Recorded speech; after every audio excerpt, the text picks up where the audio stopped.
ಮತ್ತು ಏನೊಂದು ಗ್ಯಾಸ್ ಕೊರತೆ ಒಂದು ಯುದ್ಧದ ಹಿನ್ನೆಲೆಯಲ್ಲಿ ಸಮಸ್ಯೆ ಇರುವಂಥದ್ದು ಎಲ್ಲರಿಗೂ ಗೊತ್ತಿರುವಂಥದ್ದು. ಇದನ್ನು ಈ ಒಂದು ಸಮಸ್ಯೆ ಒಂದು ಹಿನ್ನೆಲೆಯಲ್ಲಿ ನಮ್ಮ ಭಾರತದ ಪ್ರಧಾನಮಂತ್ರಿಗಳಾದಂಥ ನರೇಂದ್ರ ಮೋದಿಯವರ ಒಂದು ನಾಯಕತ್ವದಲ್ಲಿ ಒಂದು ಚೆನ್ನಾಗಿ ಪರಿಣಾಮಕಾರಿಯಾಗಿ ಈ ಸಮಸ್ಯೆಯನ್ನು ಬಗೆಹರಿಸಲಿಕ್ಕೆ ಎಲ್ಲ ರೀತಿಯಾದಂಥ ಸಮಗ್ರವಾದಂಥ ಒಂದು ಕ್ರಮವನ್ನು ವಹಿಸಿರುವಂಥದ್ದು ನಾವು ನೋಡಿದ್ದೀವಿ.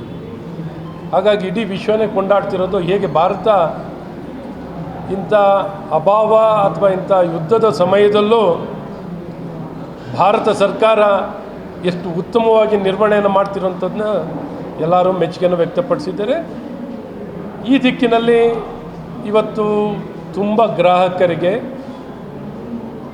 ಒಂದಷ್ಟು ಕೊರತೆಗಳು ಕಾಣ್ತಿರೋಂಥದ್ದನ್ನ ನಾವು ಕೇಳ್ಪಡ್ತಾ ಇದ್ದೀವಿ. ಆದರೆ ಮುಖ್ಯವಾಗಿ ಈ ರಾಜ್ಯದಲ್ಲಿ ಏನೊಂದು ಅಂಕಿಅಂಶಗಳು ಏನೇ ಗೃಹ ಸಚಿವರು ಅಥವಾ ಮುಖ್ಯಮಂತ್ರಿಗಳು ಮಾತಾಡ್ತಿರ್ಬೇಕಾದ್ರೆ ಅಂಕಿಅಂಶದಲ್ಲೇ ಮಾತಾಡಲಿ.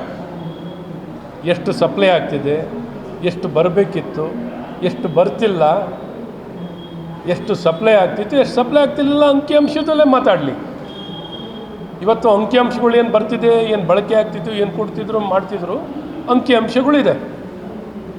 ಕೆಲವು ಸಂದರ್ಭದಲ್ಲಿ ಮನೆಗಳಿಗೆ ಡೊಮೆಸ್ಟಿಕ್ ಇದಕ್ಕೆ ಆನ್ಲೈನಲ್ಲಿ ಒಮ್ಮೆಲೆ ಎಲ್ಲರೂ ಬುಕ್ಕಿಂಗ್ ಮಾಡೋವಂಥದ್ದು, ಭಯದಲ್ಲಿ ಒಮ್ಮೆಲೆ ಎಲ್ಲರೂ ಬುಕ್ಕಿಂಗ್ ಮಾಡೋವಂಥ ಪ್ರಯತ್ನಗಳು ನಡೀತಿತ್ತು. ಹಾಗಾಗಿ ಈವನ್ ಆನ್ಲೈನಲ್ಲಿ ಬುಕ್ಕಿಂಗೂ ಪೋರ್ಟಲ್ಲೂ ಕೊಲ್ಯಾಪ್ಸ್ ಆಗಿತ್ತು. ಈಗ ಅವರಿಗೆಲ್ಲ ವಿಶ್ವಾಸ ಬಂದು ಇಲ್ಲ ನಮಗೆ ಗ್ಯಾಸ್ ಸಿಗುತ್ತೆ, 21 ದಿನದ ನಂತರ ನಮಗೆ ಪ್ರತಿಯೊಬ್ಬರಿಗೂ ನಮ್ಮ ಕೋಟ 25 ದಿನಕ್ಕೆ ಏನಿದೆಯೋ ಆ ಕೋಟದ ಗ್ಯಾಸ್ ಸಿಗುತ್ತೆ ಅನ್ನೋದನ್ನ ಭಾಳ ಸ್ಪಷ್ಟವಾಗಿ ತಿಳಿಸುವಂಥದ್ದಾಗಿದೆ. ಬಾರಿನೂ ನಮ್ಮ ಪ್ರಧಾನಮಂತ್ರಿಗಳು ಭಾಳ ಸ್ಪಷ್ಟವಾಗಿ ತಿಳಿಸುವಂತಿರೋದಿದೆ. ಕಮರ್ಷಿಯಲ್ ಗ್ಯಾಸು ಇನಿಷಿಯಲಿ 50%, 30%, 50%ಗಿಂತ 50%, 70%ಗೆ ಲಭ್ಯತೆಯನ್ನು ಹೆಚ್ಚಿಸಿರುವಂಥದ್ದಿದೆ. ಹಾಗಾಗಿ ಒಂದಿಷ್ಟು ಕಮರ್ಷಿಯಲ್ನಲ್ಲಿ ಸವಾಲಿತ್ತು, ಅದನ್ನು ಬಗೆಹರಿಸುವಂಥದ್ದು ಮಾಡಿದ್ದಾರೆ.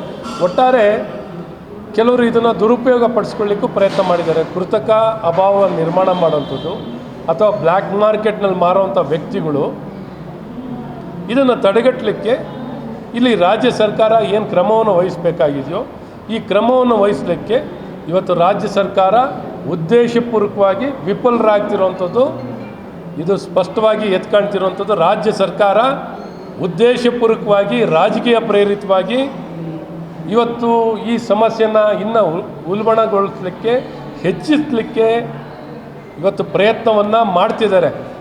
ಎಲ್ಲ ಕಷ್ಟ ಕಾಲದಲ್ಲೂ ಅದರಲ್ಲೂ ರಾಜಕೀಯವನ್ನು ಬೆರೆಸುವಂಥದ್ದು, ಈ ರಾಜಕೀಯ ದುರುದ್ದೇಶದಿಂದ ಕೆಲಸ ಮಾಡೋಂಥ ಏನಾರ ಒಂದು ಪಕ್ಷ ಒಂದು ಸರ್ಕಾರ ಇದ್ದರೆ ಇದು ಕಾಂಗ್ರೆಸ್ ಪಕ್ಷ ಮತ್ತು ಕಾಂಗ್ರೆಸ್ ಸರ್ಕಾರ.